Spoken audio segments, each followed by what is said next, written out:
Thank you, Jim. I don't know about you. 2 long Bible readings there, I thought. Mammoth Bible readings. So you don't get twitchy while I'm preaching, can I suggest you just stand up and shake out your limbs and then turn around, touch your toes, whatever. Just stand up 30 seconds to exercise because we've had 2 long readings and you're going to be in your backsides for a bit longer. It's up to you.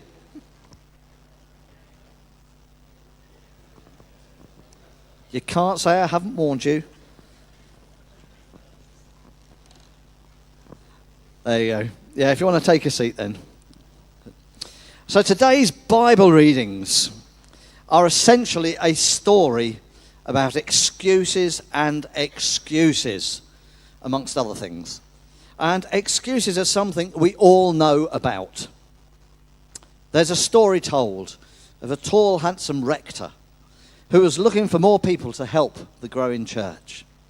He announced his request in the church, and the following week he received this letter. Dear Rector, there are 566 members in our church, but 100 of them are frail and elderly. That leaves 466 to do all the work. But 80 are young people at college. That leaves 386 to do the work. But 150 are tired businessmen, so that leaves 236 to do all the work. And 150 are house husbands and housewives with children. That leaves 86 to do the work. A further 46 have other important interests. That leaves 40 to do all the work. But 15 live too far away to come regularly, so that leaves 25 to do all the work. And 23 say they've done their bit, so that leaves you and me. And quite frankly, I'm exhausted, so it's over to you. You know, today's reading is about excuses. But first, a summary of where we're up to in our sermon series. And to get it all in context, way back in Genesis, Abraham was promised that through Abraham's offspring, all nations would be blessed.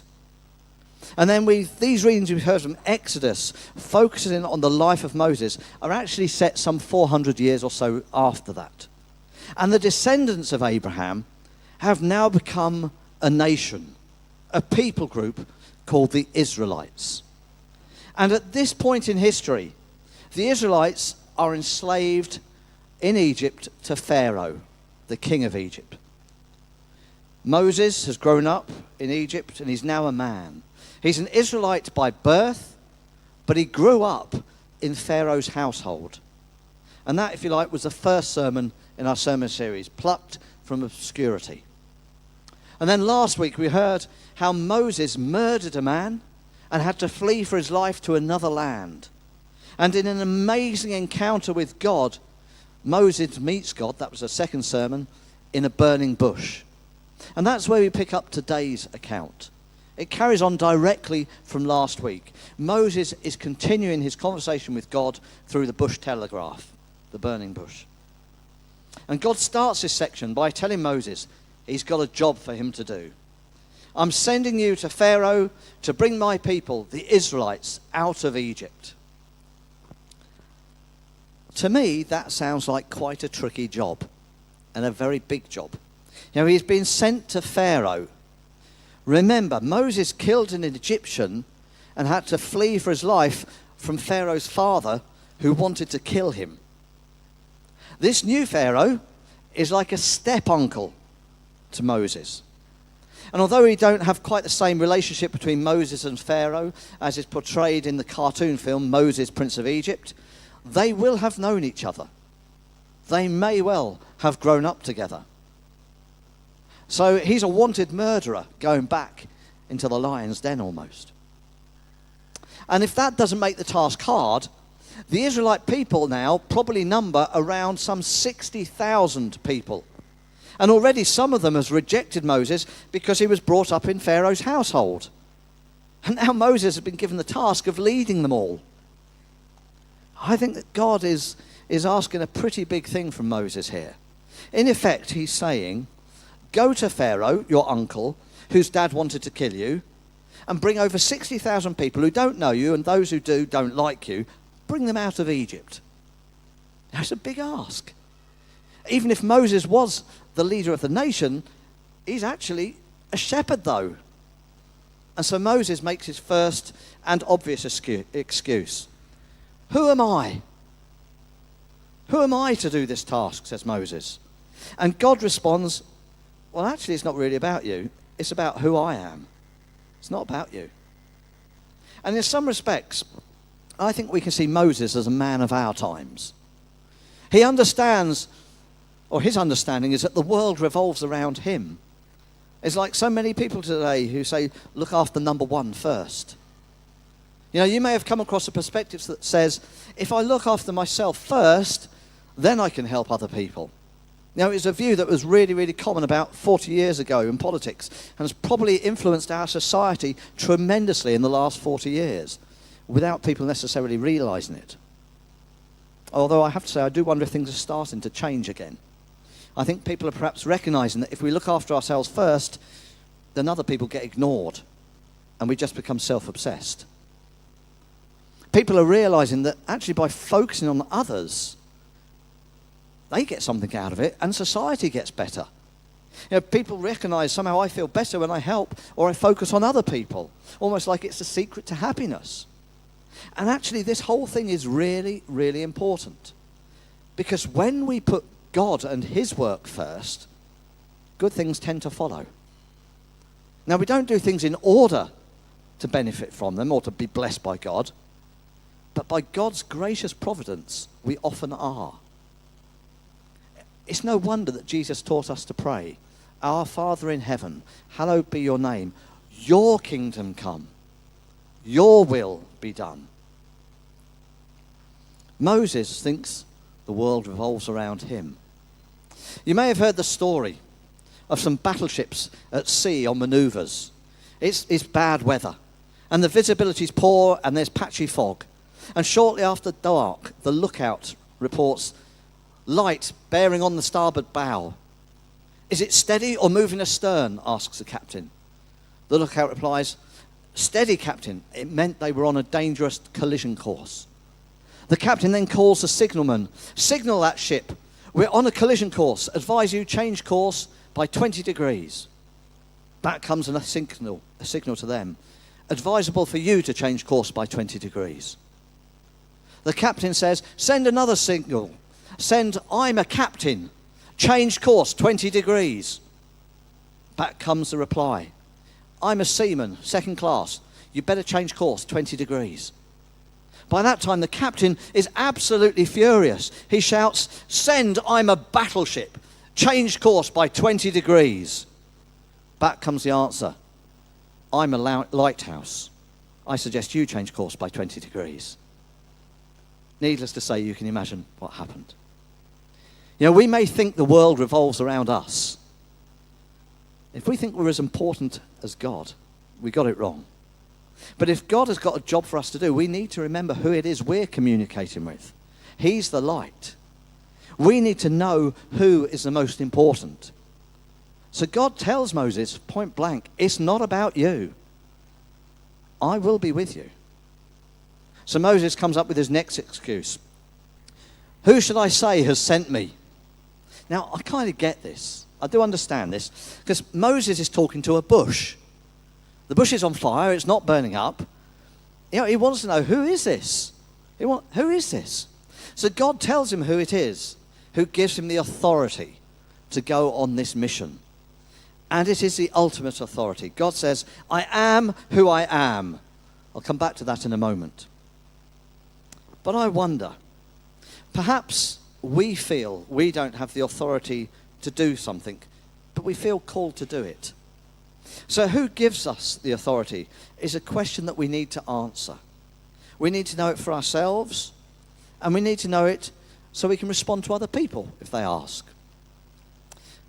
Some of you will be aware that recently I was collated to be a prebendary of Wolvie, the prebendary of Wolvie.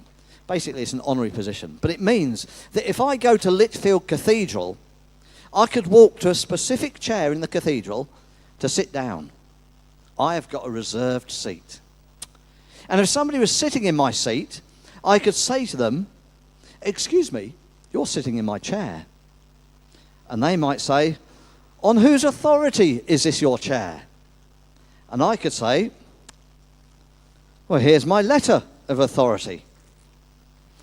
It says this. Michael, by divine permission, Bishop of Lichfield, to our beloved in Christ, James William Trude, Clerk in Holy Order, Rector of Walsall, St Matthew's, and Acting Archdeacon of Walsall. We do hereby respectively constitute you in and collate you to the said prebendary of Wolvie and invest you with all the rights thereunto belonging. And it goes on and on. And I could show them this official document with a bishop's seal on it, and I could say, be off with you, you scallywag. I have the authority to sit in that chair. And in the same kind of way, if we're given a task by God, he will give us the authority. And it will be obvious to everyone. Now, of course, there are different levels of permission giving. For example, leading a church. To be called to be a church leader, a person must already have responded to God and be close to God. You'd be amazed how many people have said to me, I think I should be a vicar, and they don't even go to church. But you've got to be a Christian. You've got to be seeking to walk with God. And there are biblical passages that explain what are the basics that you would need. 1 Timothy chapter 3 or Titus chapter 1, for example. Now, you may know or you may not know, one of the jobs I do for the national church is I'm a bishop's advisor, a BAP advisor as they're called. And me and the other BAP advisors, we interview ordination candidates and we advise the bishop about whether they should consider training for ordination. And he or she then gives them the authority to start training.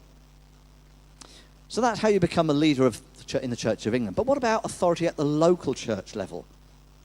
Well, I guess depending on what role it is, depends on who authorises it. So, for example, last month at our church council, we discussed about who we would give permission to assist at communion services, or to preach, or to lead services. Our leadership team are consulted when we ask someone to take on a role that is about teaching, like leading home groups, or to do with pastoral care, to coordinate pastoral care.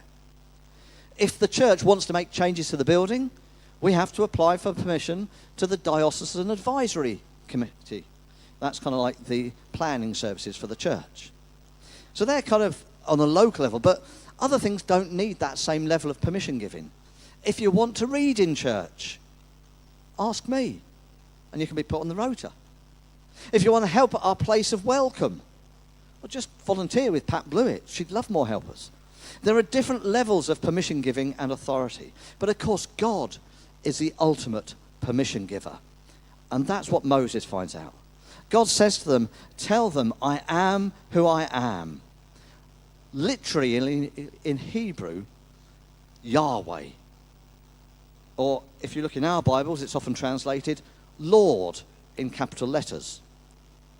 And it's interesting because this section is the fullest answer that Moses is given by God when he gives his list of excuses. This section here is a foundational passage in the Bible. It is about who God is. And you could have a whole sermon on that and what it means and why the name of God is so important. I'm not going to do that to you. But if you want to know more, you can go online. A really good place to start is the Bible Project. Just search for Yahweh and watch the short video on it. If you haven't come across the Bible Project, it's absolutely brilliant. Lots of short videos explaining quite difficult concepts at times. Really a brilliant resource. So God has identified himself, who he is, and Moses then gives his third excuse. What if they don't believe me? Basically, God answers this on, I'll give you the evidence you need that you're speaking on my behalf.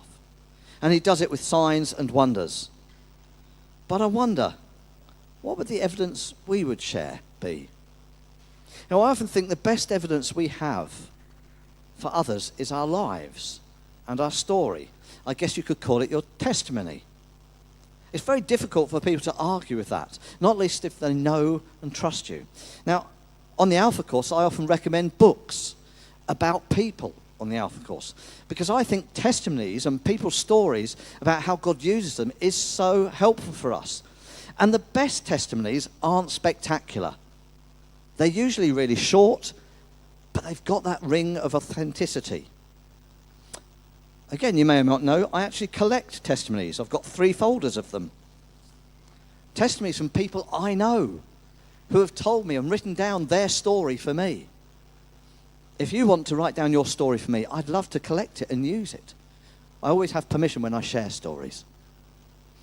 So essentially, when we choose to follow Jesus, our testimony, our story, consists of three things.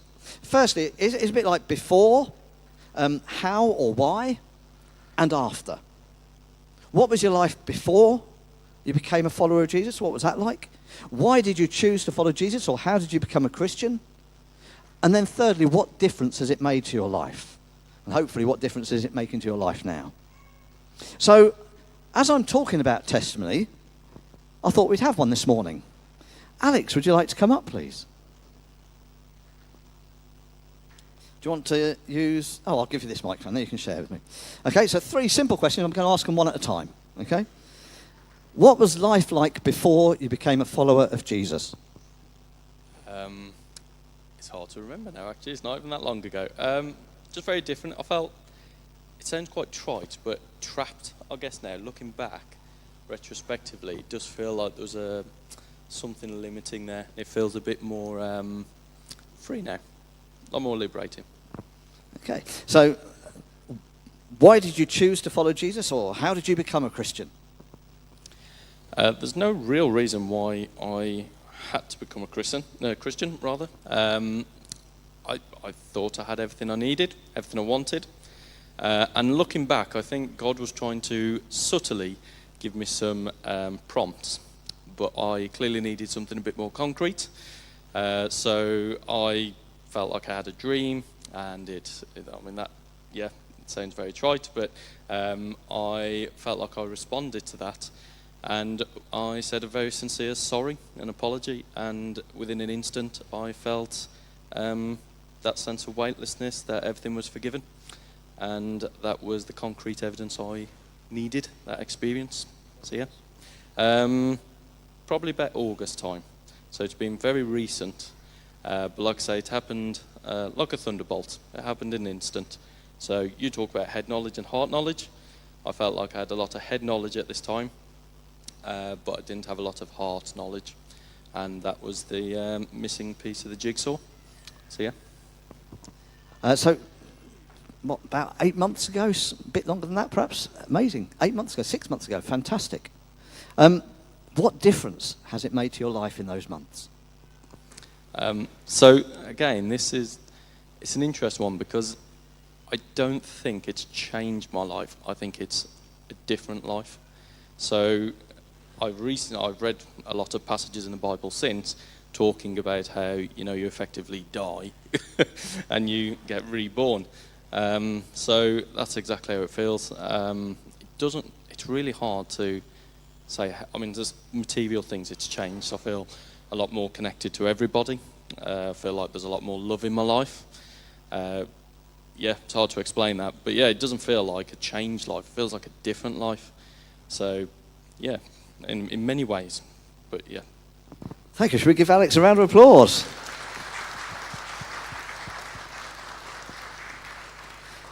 Testimonies, people's stories are great.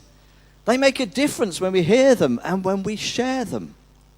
I am convinced they are the best evidence that we have and the things that make the most impact. So what's Moses' next excuse? Well, his next excuse is, but I'm not very good at speaking in public. And God responds, I will help you. And for us, it can be a bit like that for Moses. We may not feel equipped to do something. But there is a reason why God calls people. It isn't random. God doesn't call people into a vacuum. It's for a purpose. Moses' task is to help liberate God's people from slavery. And God equips him. If we are called to do something for God, he equips us. He might give us skills of communication, or singing, or music. He might give us gifts of administration, or a desire to care for people. Now, he may give us the gifts after he has called us. But actually, I think quite often God equips us beforehand. And then he gives us a chance to practice before he then calls us to use those gifts in his service for a specific purpose, perhaps in the church. And sometimes it's about recognizing the gifts that we have, honing them perhaps over years, perhaps in different environments, and then when we get the call from God, being ready to use them. And Moses' final excuse is also a request. Please send someone else, not me. I'm scared. And at this point, it's like God is really fed up with the excuses, and he tells him to get on with it. He's angry now, God is. But God has also gives Moses a team member to work with. And then later on, Moses gets other team members and leaders to help. But that's a future sermon in this series. But I think most of us can actually relate to this excuse. I don't want to do this task. It's hard. It's going to require effort. I don't have the energy. I can't be bothered. I'm scared. You know, I've discovered in life that sometimes it's very clear when God wants us to do something, and we may not be very keen on that idea. But over the years, Priscilla and I have learned that when we listen to God and follow his call, it pretty much always turns out better than we imagined. And often it's really, really great. And within a short time, we can suddenly understand why God has asked us to do what he's asking us to do. It's not always easy, but it's good. And so we move to the application of what we've heard, or our conclusion. And it's a fairly obvious one. What do you think God might be calling you to do? Is God calling you, maybe like with Moses, directly, speaking directly to you? Or maybe you're being called by God through the voices of other people, or through reading the Bible. What is God calling you to do?